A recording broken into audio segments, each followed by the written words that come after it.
اللہ الرحمن الرحیم۔ شروع کرتا ہوں رب ذوالجلال کے بابرکت نام سے جو شہرک سے بھی زیادہ قریب ہے۔ ہمیں تو زندگی نے درس ہی یہی دیا ہے، اس زندگی پہ لعنت جس میں حسین کی محبت نہ ہو۔ تو ناظرین، آئیے چلتے ہم اپنے حصہ چہارم کی جانب۔ یکم محرم کو اور بعض روایتوں کے مطابق 2 محرم کو اسی میدان میں اترے اور ساتھیوں سے پوچھا یہ کون سا میدان ہے، اس کا نام کیا ہے؟ انہوں نے بتایا کہ حضرت اس کا نام کربلا ہے۔ فرمانے لگے بس یہیں خیمے لگا دو، یہی ہمارے سفر کی آخری منزل ہے۔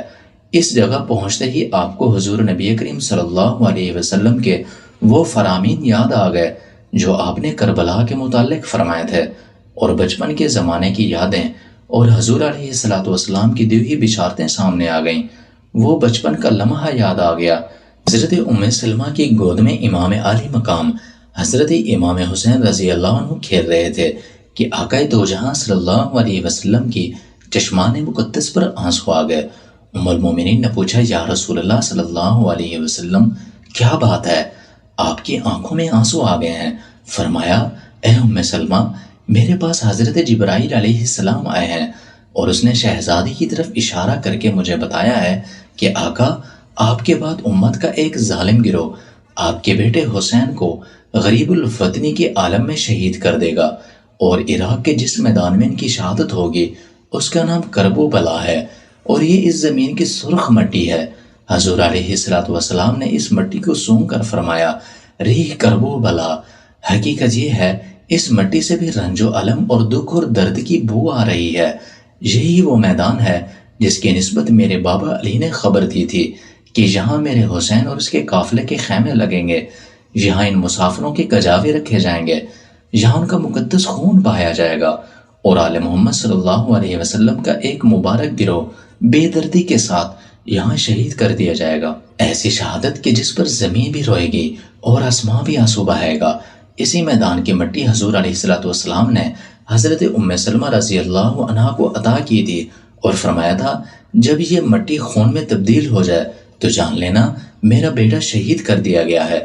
اے ام سلمہ، اس مٹی کو سنبھال کر رکھنا، مجھے معلوم ہے کہ جب میرے بیٹے حسین کی شہادت کا وقت آئے گا تو اس وقت تو زندہ ہوگی، جب یہ مٹی سرخ ہو جائے تو سمجھ لینا کہ میرا بیٹا حسین شہید کر دیا گیا ہے۔ یہ ساری بشارتیں پہلے سے دی جا چکی تھی، اس لیے امام علی مقام نے اسی میدان کو اپنے سفر کی انتہا سمجھ کر خیمے لگائے، اور یہ خیال فرمایا کہ دریا قریب ہے، پانی میسر آئے گا، لیکن ان ظالموں نے آپ کو پانی سے محروم کرنے کا منصوبہ بنا لیا۔ جب آپ کربلا پہنچے، خیمے نصب کر لیے، اس وقت آپ کے ساتھ 45 سوار اور 100 کے قریب پیدل تھے۔ ابن زیاد کی طرف سے حر کو حکم دیا گیا کہ قافلہ اہل بیت کو ایک ایسے میدان میں گھیر کر لے جاؤ جہاں کوئی قلعہ اور پانی کا چشمہ نہ ہو۔ اس حکم کے بعد حر نے مزاحمت کی۔ یہ 2 محرم 61 ہجری کا واقعہ ہے کہ قافلہ اہل بیت اپنے آخری مستقر نینوا کے میدان کرب و بلا میں خیمہ زن ہو گیا۔ زبیر بن کیش نے کہا یا ابن رسول اللہ، آئندہ جو وقت آئے گا وہ اس سے بھی زیادہ سخت ہوگا، ابھی لڑنا آسان ہے، اس دستے کے بعد جو فوجیں آئیں گی ہم ان کے ساتھ لڑ نہ سکیں گے۔ لیکن اس مجسمہ شرافت اور اثار نے جواب میں فرمایا میں اپنی طرف سے لڑائی کی ابتدا نہیں کروں گا۔ محرم 61 ہجری کو عمر بن سعد 4000 فوج کے ساتھ آپ کے مقابل آ کھڑا ہوا۔ عمر بن سعد نے قرہ بن سعد حنظلہ کو ملاقات کے لیے بھیجا تو سیدنا حسین رضی اللہ عنہ فرمایا کہ مجھے تمہارے شہر والوں نے خطوط لکھ کر بلایا ہے، اب اگر میرا آنا تم کو پسند نہ ہو تو میں لوٹ جاتا ہوں۔ ابن سعد اس جواب سے بہت متاثر ہوا اور تمام واقعہ ابن زیاد کو لکھ کر بھیجا۔ اس نے جواب دیا کہ تم حسین اور اس کے ساتھیوں سے یزید کی بیعت لو، اگر وہ بیعت کر لیں تو پھر دیکھا جائے گا۔ اس کے بعد ہی دوسرا حکم یہ پہنچا کہ قافلہ اہل بیت پر پانی بند کر دیا جائے۔ اس حکم پر ابن سعد نے 500 سواروں کا ایک دستہ دریائے فرات پر پانی روکنے کے لیے متعین کر دیا۔ اس دستے نے 7ویں محرم سے پانی روک دیا۔ عبداللہ بن ابو حسین شامی نے سیدنا حسین رضی اللہ عنہ سے مخاطب ہو کر کہا حسین، پانی دیکھتے ہو کیسا آسمان کے جگر کی طرح جھلک رہا ہے، لیکن خدا کی قسم تمہیں ایک قطرہ بھی نہیں مل سکتا، تم اسی طرح پیاسے مرو گے۔ جب لشکر حسین پر پیاس کا غلبہ ہوا تو حضرت حسین کے سوتیلے بھائی حضرت عباس بن علی 20 سواروں اور 20 پیادہ افراد کے ساتھ گئے اور 500 شامیوں کا مقابلہ کر کے پانی کی مشقیں لے آئے۔ رات کے وقت ابن سعد اور سیدنا حسین رضی اللہ عنہ کے درمیان بڑی دیر تک گفتگو ہوتی رہی۔ روایت ہے کہ سیدنا حسین رضی اللہ عنہ نے 3 تجویزیں پیش کی۔ اول یہ کہ یزید کے پاس بھیج دیا جائے، نمبر 2 واپس جانے کی اجازت دی جائے، نمبر 3 کسی سرحدی مقام پر بھیج دیا جائے۔ عمر بن سعد نے آپ کی بات کو پسند کیا اور عمر بن سعد نے عبداللہ بن زیاد کی طرف پیغام بھیج دیا۔ جب قاصد عبید اللہ کے پاس پہنچا اور اسے خبر دی کہ حضرت حسین رضی اللہ عنہ نے تمہیں 3 باتوں میں سے کسی ایک بات قبول کرنے کے اختیار دیتے ہیں، تو عبید اللہ بن زیاد راضی ہو گیا اور کہا حضرت حسین رضی اللہ عنہ جو بات پسند کرے وہ مجھے قبول ہے۔ اس وقت اس کے پاس شمر بن ذل جوش نامی ملعون مردود بیٹھا ہوا تھا اور وہ ابن زیاد کا بڑا مقرب تھا۔ اس نے کہا اللہ کی قسم ایسا نہیں ہو سکتا، بلکہ اسے چاہیے کہ وہ اپنے آپ کو تمہارے سپرد کر دے۔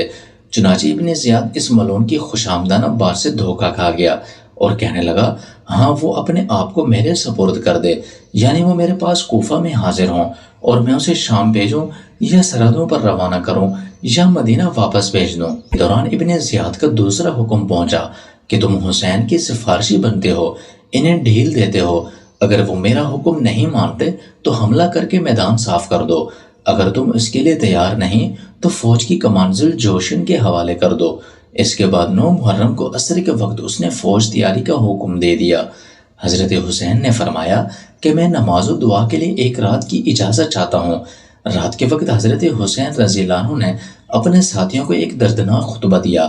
آپ نے فرمایا الہی تیرا شکر ہے کہ تو نے ہمارے گھرانے کو نبوت سے مشروف فرمایا اور دین کی سمجھ اور قرآن کا فہم عطا فرمایا۔ لوگو میں نہیں جانتا کہ آج روئے زمین پر میرے ساتھیوں سے افضل اور بہتر لوگ بھی موجود ہیں یا میرے اہل بیت سے زیادہ ہمدرد اور غم گسار کسی کے اہل بیت ہیں۔ اے لوگو خدا تمہیں جزائے و خیر دے، کل میرا اور ان کا فیصلہ ہو جائے گا۔ غور و فکر کے بعد میری رائے ہے کہ رات کے اندھیرے میں تم سب خاموشی سے نکل جاؤ اور میرے اہل بیت کو ساتھ لے جاؤ۔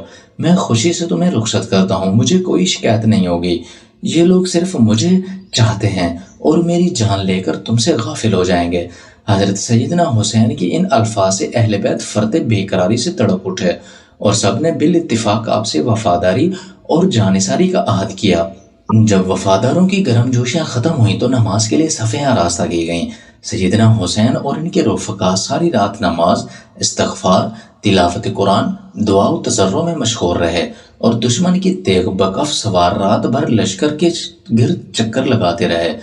10 محرم 61 ہجری کو جمعے کے دن نماز فجر کے بعد عمر بن سعد 4000 سواروں کو لے کر نکلا۔ حضرت حسین نے بھی اپنے صحاب کی صفیں قائم کی۔ لشکر حسین محض گنتی کے سواروں اور چند پیدل افراد پر مشتمل تھا۔ جب دشمن کی فوج نے پیش قدمی کی تو اس مجسمہ ایثار اور قربانی اور صبر و استقامت کے پیکر ان کے سامنے با آواز بلند مندرجہ ذیل خطبہ ارشاد فرمایا لوگو میرا حسب و نسب یاد کرو، سوچو میں کون ہوں، پھر اپنے گربانوں میں نظر ڈالو اور اپنے ضمیر کا محاسبہ کرو۔ کیا تمہارے لیے مجھے قتل کرنا اور میری حرمت کا رشتہ توڑنا جائز ہے؟ کیا میں تمہارے نبی کی لڑکی کا بیٹا، ان کے چچیرے بھائی علی کا فرزند نہیں ہوں؟ کیا سید الشہداء حضرت حمزہ میرے باپ کے چچا نہیں تھے؟ کیا ذوالجناحین جعفر طیارہ میرے چچا نہیں؟ کیا تم نے رسول اللہ صلی اللہ علیہ وسلم کو میرے اور میرے بھائی کے حق میں یہ فرماتے ہوئے نہیں سنا تھا؟ سید الشباب اہل الجنہ، جوانان جنت کے سردار، اگر میرا بیان سچا ہے اور ضرور سچا ہے کیونکہ واللہ میں نے ہوش سنبھالنے سے لے کر اب تک جھوٹ نہیں بولا، تو بتاؤ کیا تمہیں برہنہ تلواروں سے میرا مقابلہ کرنا چاہیے؟ کیا یہ بات بھی تمہیں میرا خون بہانے سے نہیں روک سکتی؟ واللہ اس وقت روئے زمین پر بجز میرے کسی نبی کی لڑکی کا بیٹا موجود نہیں۔ میں تمہارے نبی کا بلا واسطہ نواسا ہوں۔ کیا تم مجھے اس لیے ہلاک کرنا چاہتے ہو کہ میں نے کسی کی جان لی ہے، کسی کا خون بہایا ہے، کسی کا مال چھینا ہے؟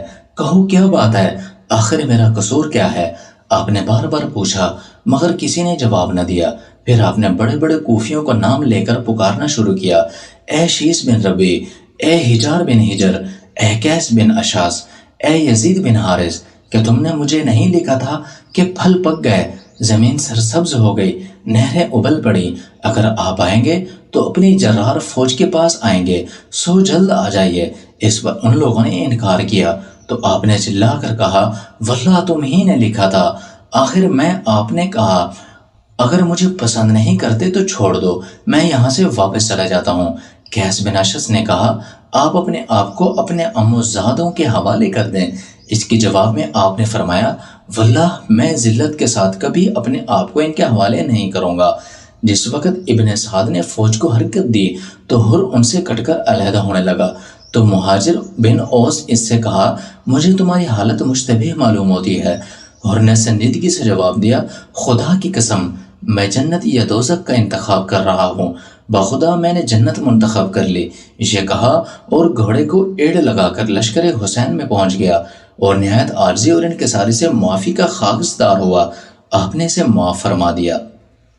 اس واقعے کے بعد عمر بن سعد نے کمان اٹھائی اور لشکر حسین کی طرف یہ کہہ کر تیر پھینکا کہ گواہ رہو سب سے پہلا تیر میں نے چلایا ہے۔ انشاءاللہ اگلا حصہ کل۔